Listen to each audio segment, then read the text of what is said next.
როგორც გამოირკვა ქართული მრგლოვანი უცური ანბანი მზისა და მთვარის კალენდარული ანბანია და ამ თვალსაზრისით იგი შეიძლება ჩვენ შევადაროთ მხოლოდ დედა ანბანურ დამწერლობას, რომელიც აგრეთვე კალენდარული ხასიათისა იყო, ესე იგი მთვარის კალენდარული ანბანი იყო, ხოლო ქართული ანბანი განსხვავებით დედა ანბანური დამწერლობისა მზისა და მთვარის კალენდარული სისტემის ანბანია. სხვა ერთა ანბანურმა დამწერლობამ ეს დედა ანბანური დამწერლობის ასეთი ხასიათი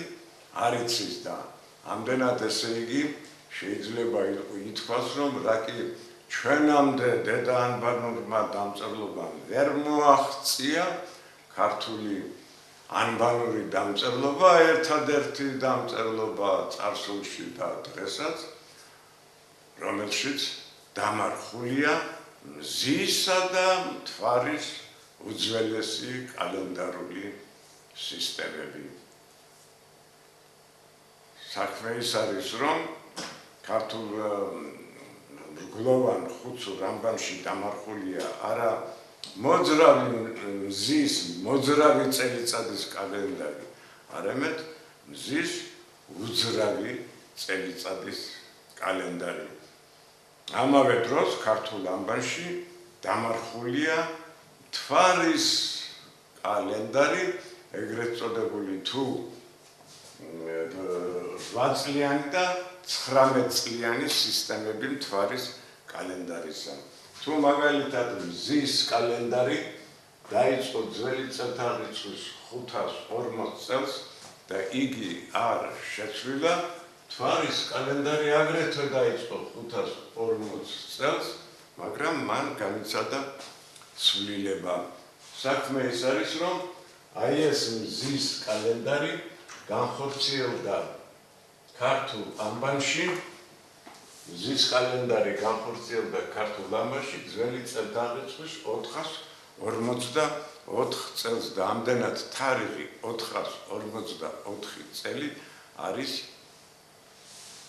თარიღი, როდესაც დასრულდა ქართული ანბანი. მაგრამ ეს რაც შეეხება მზის კალენდარს და საბოლოოდ ესე იგი მზის კალენდარი მოდის ძველი წელთაღრიცხვის 284 წელს და აქედან იწყება ახალი პერიოდი, ახალი ჟანრული ქართული კალენდარული სისტემებისა. რაშია საქმე? მთვარის კალენდარი და მზის კალენდარი თუ ერთდროულად დაიწყო ძველი წელთაღრიცხვის 540 წელს, მზის კალენდარმა განაგრძო თავისი ათვლა უკვე ქართულ ანბანში, ხოლო მთვარის კალენდარი დაიწყო არა 444 წელს, არამედ ძველი წელთაღრიცხვის 436 წელს. რაშია საქმე? საქმე ის არის, რომ მთვარის კალენდარი 540 წლიდან იყო 8 წლიანი კალენდარული სისტემა, ხოლო 436 წლიდან ამოქმედდა მთვარის 19 წლიანი კალენდარული სისტემა.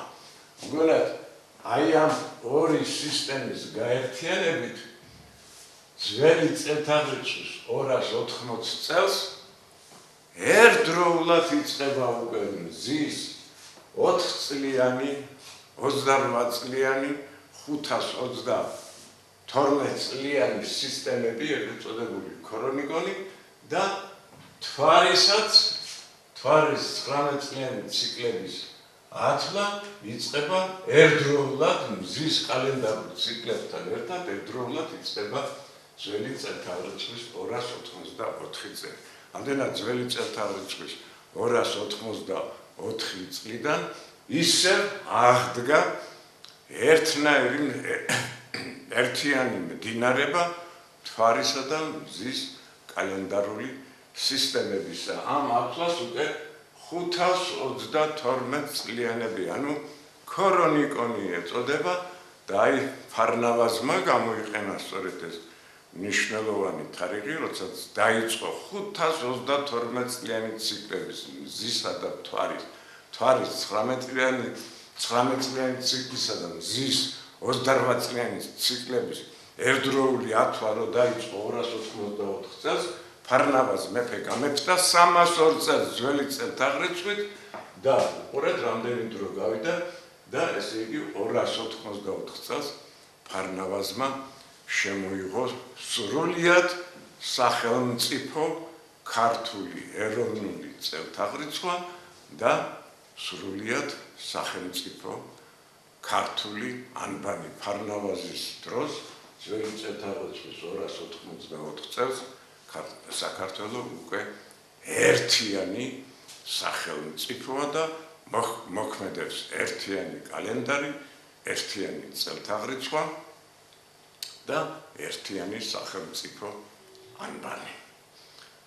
აი ეს არის ძირითადად წარმართული ხანის საკმაოდ რთული ვითარება, საკმაოდ ქართული ანბანის საკმაოდ რთული კალენდარული ვითარება და ეს გრძელდება, როგორც თეიმურაზ ბაგრატიონი ამბობს, აი ამ წლიდან იწყება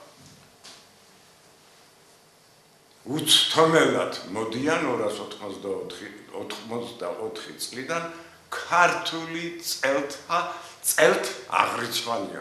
ამას ამბობს თეიმურაზ ბაგრატიონი, რადგან საქმე ეს არის, რომ ბაგრატიონებმა და ორბელიანებმა იცოდნენ ქართული ანბანის წარსული და ქართული ძველი კულტურა. სამწუხარო ის არის, რომ ჩვენ ამ ბაგრატიონებს და ორბელიანებს არ დაუჯერეთ და ფაქტიურად დღეს უარყოფილია ქართული ანბანიც, ქართული წელთაღრიცხვაც და ქართული კალენდარიც. ამის მიზეზი ის არის, რომ კორნელი კეკელიძემ თქვა, რომ არ არსებობდა ქართული ანბანი ახალი წელთაღრიცხვის მე-5 საუკუნემდეო და არ არსებობდა ქართული წელთაღრიცხვა ახალი წელთაღრიცხვის მე-9 საუკუნემდეო. ეს რა თქმა უნდა ასე არ არის. საქმე ის არის, რომ ჩვენ გვაქვს ფარნავაზ მეფის დროიდან საკუთრივ ფარნავაზ მეფის წარწერა თარიღიანი ძველი წელთაღრიცხვის 274 წლით არის დათარიღებული ეს. რაგი წელთაღრიცხვა ჰქონდა, რა თქმა უნდა, წარწერები თარიღიანია. ამდენად არსი ქართული ანბანისა ის არის, რომ იგი კალენდარული დამწერლობა ქართულ ანბანში განხორციელებულია მზისა და მთვარის უდახვეწილესი შეიძლება ითქვას შეუდარებელი კალენდარი, ასეთი კალენდარი, რომელიც დამარხულია ქართულ ანბანში კაცობრიობის წარსულმა. არ იცის ამის შესახებ, მე მაგალითად გაკვირით შევეხე წინა საუბარში, რომ 540 ძველი წელთაღრიცხვის 540 წელს შემოღებული ქართული მზის უძრავი კალენდარი, მისი სიზუსტე, წამის სიზუსტედ არის ათვლილი წელიწადის ხანგრძლივობა და ამას კაცობრიობამ ქართველი ქურუმების შემდეგ მხოლოდ მე-19-ში ამ სიზუსტეს, მხოლოდ მე-19 საუკუნეში, კერძოდ გერმანელმა მეცნიერმა ასტრონომოსმა 1864 წელს მიაგნო მხოლოდ რაც ქართველ ქურუმებს მიგნებული ჰქონდათ ძველი წელთაღრიცხვის 540 წელს. ამდენად დებულება 342 წლის თარიღიანი ქართული ძეგლისა, რომ ყოველი საიდუმლოი ამას ენასა შინა დამარხულ არს, სრული ჭეშმარიტება და ქართულ ამბარში მართლაც დამარხულია მათემატიკური, ასტრონომიული და კალენდარული სიზუსტეები. შეიძლება ითქვას, ესე იგი ასტრონომიული სიზუსტეები, კალენდარული სიზუსტეები და მათემატიკური სიზუსტეები. მაგრამ ამბანი ეს ერთი მხარეა ამბანისა, მაგრამ თავისთავად ქართული ამბანი ხომ ამბანური დამწერლობა, ასო ნიშნებს აქვთ ცალკეული ბგერების ნიშნულობა, რაც გამომდინარეობს მისი სახელდებიდან. მაგალითად, რომ ავიღოთ ჩვენ ქართული ამბანის პირველი ასო ნიშანი, რომლის სახელია ან, რატომ არის მისი სახელი ან? იმიტომ რომ ანბანის პირველი ასო ნიშანი არის თვარის კალენდარული სისტემის გამგებელი ან ბაბილონური თვარის ღმერთი. ან სიტყვა და რაგი ეს სიტყვა ა ბგერით იწყება, ანბანის პირველ ასოს ა ბგერის მნიშვნელობა აქვს მინიჭებული. ესე იგი, ან სიტყვა, ხოლო ასონიშნის მნიშვნელობა ა ბგერა. აი ეს არის ამბანური სისტემა, ესე იგი.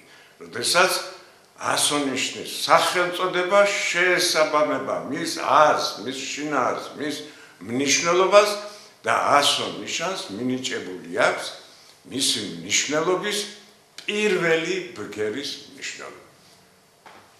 მაგრამ აქ ახლა გასათვალისწინებელია მეორე ამბანი. თუ პირველი ასონიშნის სახელწოდება ან, შემდეგ ხომ მოდის ბან, გან, თან, კან და ასე შემდეგ.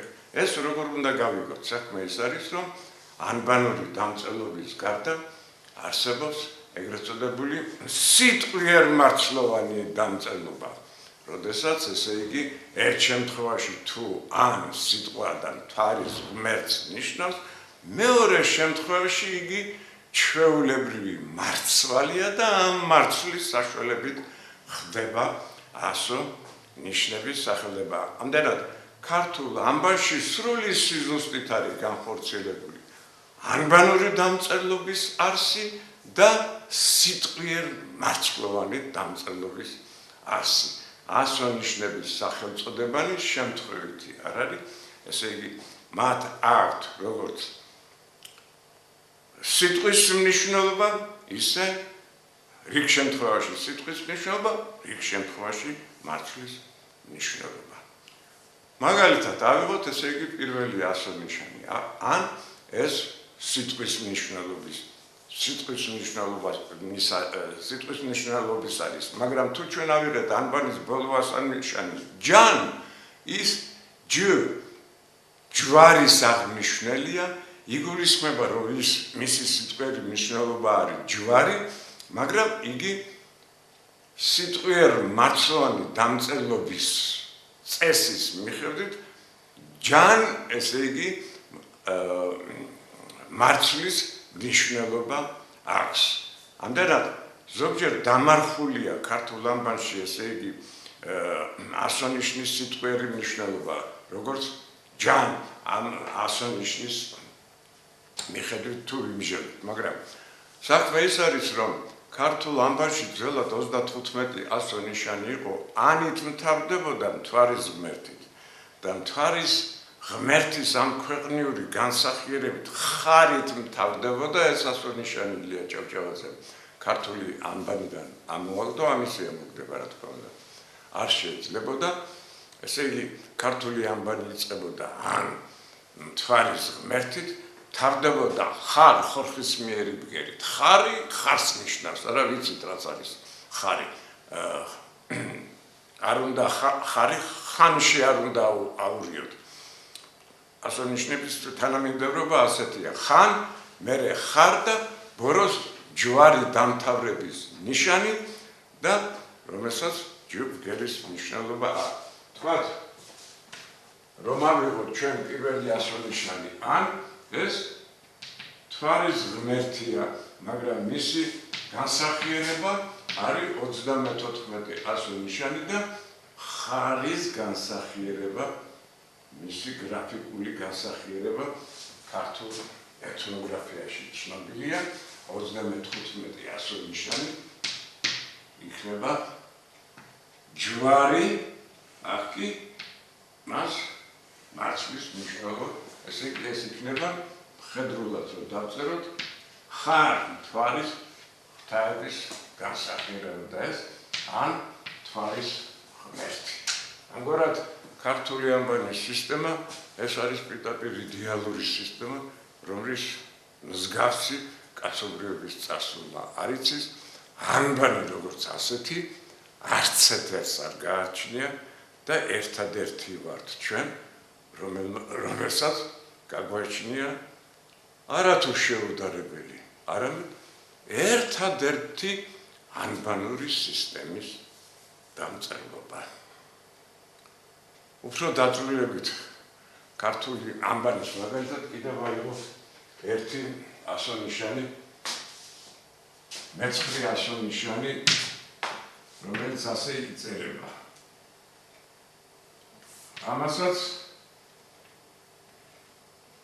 თან ანუ მარცვლის მნიშვნელობა აქვს, არა? თან, მაგრამ მისი ფაქტიური მნიშვნელობა მისი შინაარსი არის თვალი. საქმე ის არის, რომ თვალი ეს სემურ ანბანში ესე იგი დასტურდება, ქართულ ანბანში დადასტურებული სიტყვე ისეთი სიტყვების ასონიშნებია დამარხული, რომლის ბადალიც მოიპოვება სემურ ანბანში, მაგრამ სემურ ანბანში თვალი მე-16 ასონიშანია. რატომ მას ის სხვა ენა, იგი სხვანაირად იკითხება, აინ ბგერის მნიშვნელობა აქვს, ხოლო ქართულში კი თვალის მნიშვნელობა თ ბგერით იწყება, გამოსახულია ეს თვალის, ესე იგი, ეს არის თვალის ბუგა და ეს არის თვალის ნერვი უზუსტესად გამოსახულია ქართულ ანბანში. თვალი და ამიტომაც მას თ ბგერის მნიშვნელობა აქვს ანბანური თვალს და თან სახელდებაში უკვე მარცვლოვანი პრინციპია განხორციელებული და აი შემდეგ საუბარში ჩვენ უკვე ვექნება საუბარში განმარტება ქართული ასონიშნების მნიშვნელობა, კალენდარული მნიშვნელობა ჩვენ უკვე თითქმის გავარკვიეთ. არ გაგვიყვებია მხოლოდ ქართული ანბანის როგორ განხორციელდა 36 და 37 ასონიშნების მიმატებით. თავდაპირველად ქართულ ანბანში 35 ასონიშანი იყო, ფარნავაზის დროს 36 მიემატა, ხოლო ქრისტიანობის დროს 37 და ამის შესახებ ეს გვიანდელი ეპოქა და ჩვენ ამის შესახებ ვილაპარაკებთ, როცა გადავალთ იმაზე თუ როგორ განხორციელდა ქართულ ანბანში მირიან მეფის დროს ქრისტიანული ქართული წელთაღრიცხვა. ეს ფრიად მნიშვნელოვანია, რადგან ქრისტიანული წელთაღრიცხვა შექმნილია ისევ და ისევ ქართველი ქურუმების მიერ, შემდეგ გადაღებულია რომში და შემდეგ წელთაღრიცხვა, რომელიც ახლა 2010 წელს ითვლის, თავისი წარმოშობით ქართულია და ამის შესახებ ჩვენ შემდგომში გვექნება საუბარი. დიდი მადლობა.